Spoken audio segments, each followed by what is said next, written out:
حدیث پاک میں آتا ہے جو بندہ 200 مرتبہ سورت اخلاص پڑھے اللہ تعالیٰ اس کے لیے جنت میں محل بنا دیتے ہیں۔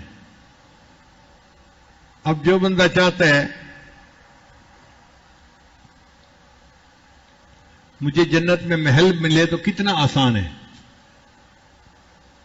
بیریا ٹاؤن میں پلاٹ کی تو بڑی تمنا ہوتی ہے، ڈیفنس میں گھر مل جائے بڑی تمنا ہوتی ہے۔ بھائی جنت میں گھر چاہیے 200 مرتبہ سورہ اخلاص پڑھنی ہے، مرد بھی پڑھ سکتا ہے عورت بھی پڑھ سکتی ہے۔ جو بندہ 200 مرتبہ سورہ اخلاص پڑھے گا حدیث پاک میں آتے ہیں اللہ تعالیٰ اس کے لیے جنت میں محل بنا دیں گے۔ اچھا کسی کو زیادہ محل چاہیے تو وہ زیادہ مرتبہ پڑھ لے، کالونی بنا لے۔ کئیوں کو دنیا میں بھی کالونی بنانے کا شوق ہوتا ہے نا، تو اللہ نے یہاں بھی گنجائش رکھی، زیادہ پڑھو تمہارے لیے کالونی بنا دی جائے گی۔ کیونکہ اللہ تعالیٰ جب کسی بندے سے راضی ہوتے ہیں اس کے لیے جنت میں محل بنا دیتے ہیں، جب کسی عالم سے راضی ہوتے ہیں اللہ اس کے لیے جنت میں شہر آباد فرما دیتے ہیں، اور اس شہر میں اس سے جتنے محبت کرنے والے ہوتے ہیں سب بستے ہیں، اس میں سب جنت میں۔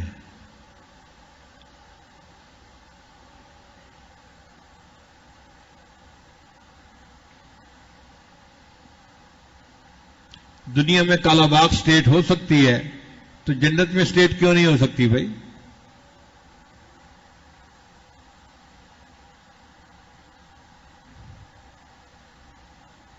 مگر ہر ایک کی اپنی نظر ہوتی ہے۔ ہم ایک ملک میں ایک دوست کے پاس پھنس گئے اور وہ میمن تھا۔ مجھے کہنے لگا کہ میں آپ کو میمن کی بات بتاؤں۔ میں نے کہا نہیں مجھے نہیں چاہیے، حضرت میں خود میمن ہوں، کوئی اس میں غیبت نہیں ہے، میں ایک بات بتاؤں گا حقیقت بتاؤں گا۔ وہ پیچھے ہی پڑ گیا۔ میں کہوں نہیں سننا، وہ کہ نہیں میں نے سنانا ہے، حضرت میں نے یہ لطیفہ سنانا ہے آپ کو۔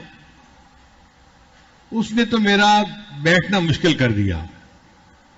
تنگ آ کے جو امیر تھے تبلیغ جماعت کے وہ مسکرا کے مجھے کہنے لگے حضرت اس نے کوئی نہیں ٹلنا، آپ اس سے لطیفہ سن ہی لیں۔ تو میں نے اسے اشارہ کیا ٹھیک ہے بھائی۔ اس نے کہا کہ حضرت پتہ ہے میمنوں کا کیا ذہن ہوتا ہے؟ تو مجھے کیا پتا؟ کہنے لگا ہمارا ذہن یہ ہوتا ہے کہ ہم جائیں گے تو اللہ پاک سے عرض کریں گے یا اللہ آپ نے جنت میں جو مکان جس کو دینا ہے الاٹ کر دے، ساری مخلوق کو مکان دے دے، اور جب سب کو مکان مل جائیں گے نا تو میں کہوں گا یا اللہ جو فالتو بچ گئے نا وہ مجھے دے دے، میں کرائے پہ چڑھا دوں گا۔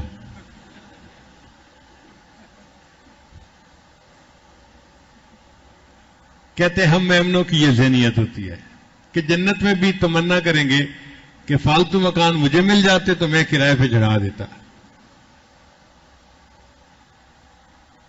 پھر میں نے اسے سمجھایا کہ کرائے پہ تو بندہ وہ دیتا ہے جس کو حاجت ہوتی ہے، وہاں کوئی حاجت ہی نہیں ہونی تو وہاں کوئی کیوں مکان کرائے پہ چڑھائے گا؟ اللہ تعالیٰ ہر وہ نعمت دیں گے جو بندے کے خیال میں آ جائے گی۔ جنت کو دنیا پہ قیاس نہ کرو، جنت جنت ہے۔ تو اب آپ سوچئے کہ 200 مرتبہ سورہ اخلاص پڑھنے پر اللہ تعالیٰ جنت میں گھر بنا دیتے ہیں بندے کا۔ تو جنت میں گھر بنانا کتنا آسان ہے۔ امت محمدیہ کے لیے تو اللہ نے اتنی آسانیاں کر دی ہیں، اتنی آسانیاں کہ لگتا ہے کہ اللہ کی نیت تھی کہ اس میری امت کا کوئی ایک بندہ بھی جہنم میں نہ جائے۔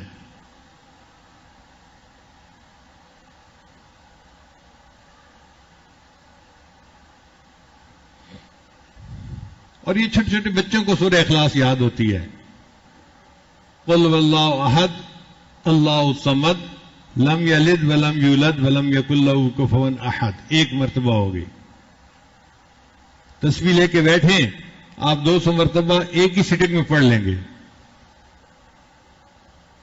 تو اعتکاف کے اندر تو اپنے گھر بنائیں نا جنت میں۔ پورے قرآن پاک کی تلاوت ایک تمنا دل میں رکھیں اور پڑھیں، 3 پارے 5 پارے 10 پارے جتنا توفیق ہوتی ہے۔ اتنا پڑھتے رہیں، مگر تمنا رکھیں کہ میں نے اس لیول پہ پہنچنا ہے کہ ایک قرآن پاک روز پڑھا کرنا ہے. اللہ تعالیٰ آسان فرما دیں گے.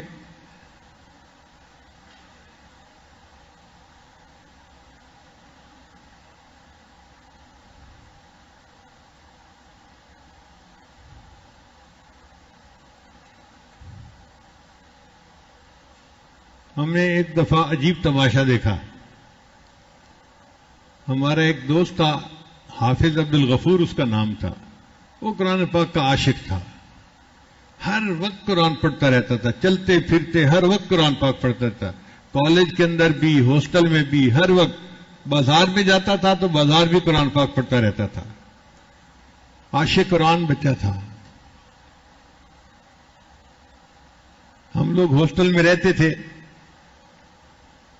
تو عصر کے بعد ہاسٹل کے دروازے کے قریب گھاس لگا ہوا تھا پلاٹ میں، تو وہ حافظ صاحب وہاں بیٹھ کے قرآن پاک کی تلاوت کر رہے تھے. آنکھیں بند کر لیتے تھے، ان کو کوئی پتہ نہیں ہوتا تھا ارد گرد کیا ہو رہا ہے، وہ قرآن پڑھ رہے ہوتے تھے. اچانک ایک لڑکے نے چیخ ماری. دوسرے نے پوچھا کیا ہوا؟ کہتے وہ دیکھو سانپ.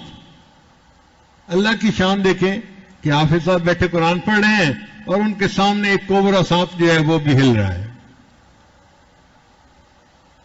اب جب ہاسٹل میں شور مچا تو سب بھاگے، خود میں بھی بھاگا کہ ہم دیکھتے ہیں.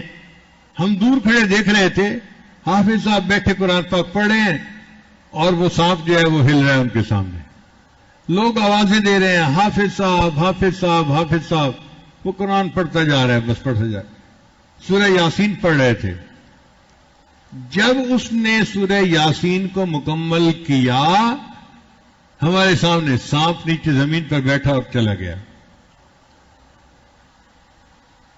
اللہ کی شان.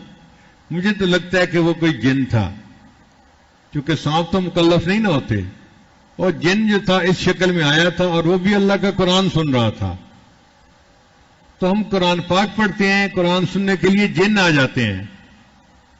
حدیث سے ثابت ہے. نبی علیہ السلام قرآن پڑھ رہے تھے تو جن آ گئے اور ایک دوسرے کو کہنے لگے کہ خاموش ہو جاؤ، قرآن سنو. انا سمعنا قرآنا عجبا.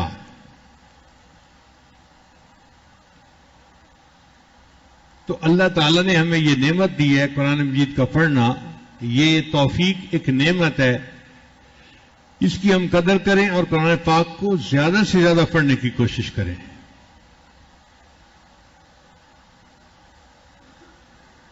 اب تو دن بھی چند رہ گئے پیچھے، اس میں ہمت کر لیجئے. اللہ تعالیٰ قرآن مجید کی برکتیں ہمیں بھی عطا فرمائے. قرآن مجید قیامت کے دن بندے کی شفاعت کرے گا، اور حدیث پاک میں آتا ہے کہ یہ جھگڑالو سفارشی ہے. جیسے جھگڑالو بچہ ہوتا ہے نا،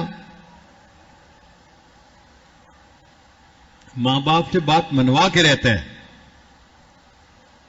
قرآن مجید اس طرح جھگڑالو سفارشی ہے. یہ قیامت کے دن بندے کی شفاعت کرے گا اور بندے کو جنت پہنچا کے رہے گا.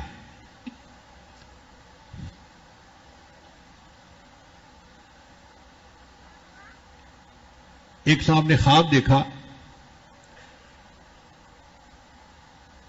تو کسی فوت ہوئے بزرگ سے ملاقات ہو گئی.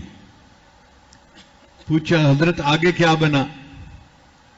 ان کا بھائی میرے اوپر اللہ کا فضل ہو گیا اور اللہ نے مجھے بخش دیا، اور میں نے اللہ تعالیٰ سے یہ پوچھا کہ یا اللہ اگر آپ مجھ پر خصوصی انعام فرمائیں تو مجھے قبر میں قرآن مجید پڑھنے کی توفیق دے دیں. اللہ نے مجھے توفیق دے دی تو بس میں ہر وقت قرآن پاک پڑھتا ہوں، نہ تھکنا ہے نہ سونا ہے نہ کچھ ہے، ہر وقت قرآن پاک پڑھتا رہتا ہوں. اس نے کہا اچھا آپ ہر وقت پڑھتے رہتے ہیں؟ کہنے لگا ہاں، اب تک میں 25,000 مرتبہ قرآن پاک مکمل پڑھ چکا ہوں. تو سننے والا بڑا حیران ہوا، آپ 25,000 مرتبہ قرآن پاک پڑھ چکے ہیں؟ وہ کہنے لگے ہاں، پریشان ہونے والی بات نہیں، یہ 25,000 مرتبہ کا ثواب تم لے لو اور تم جو ایک مرتبہ سبحان اللہ دنیا میں پڑھتے ہو نا، اس کا ثواب مجھے دے دو، وہ ثواب زیادہ ہے 25,000 مرتبہ قرآن پاک پڑھنے سے۔ آج ایک مرتبہ سبحان اللہ کہیں گے تو اس پر اتنا اجر ملے گا، مرنے کے بعد اگر 25,000 مرتبہ بھی کسی نے قرآن پاک پڑھا تو ثواب نہیں ہے، چونکہ عمل کا جہان چلا گیا، مرنے کے بعد عمل کا ثواب نہیں ہے۔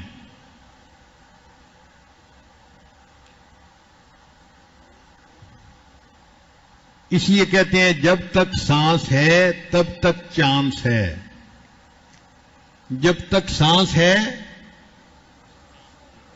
نیند آ رہی ہے آپ لوگوں کو آج؟ جب تک سانس ہے تب تک، جب تک سانس ہے تب تک چانس ہے۔ ہم زندگی میں ایک مرتبہ سبحان اللہ پڑھیں گے، اس کا بھی ثواب ملے گا، جو مرضی ہم جو ہے نا عمل کریں گے اس کا ثواب ملے گا، چونکہ سانس ابھی موجود ہے۔ تو یہ ہماری خوش قسمتی ہے۔ اب آپ دیکھیے کہ رمضان کا مہینہ، پھر آخری عشرہ، اور پھر اعتکاف کی کیفیت، یہ اللہ ہی نے سبب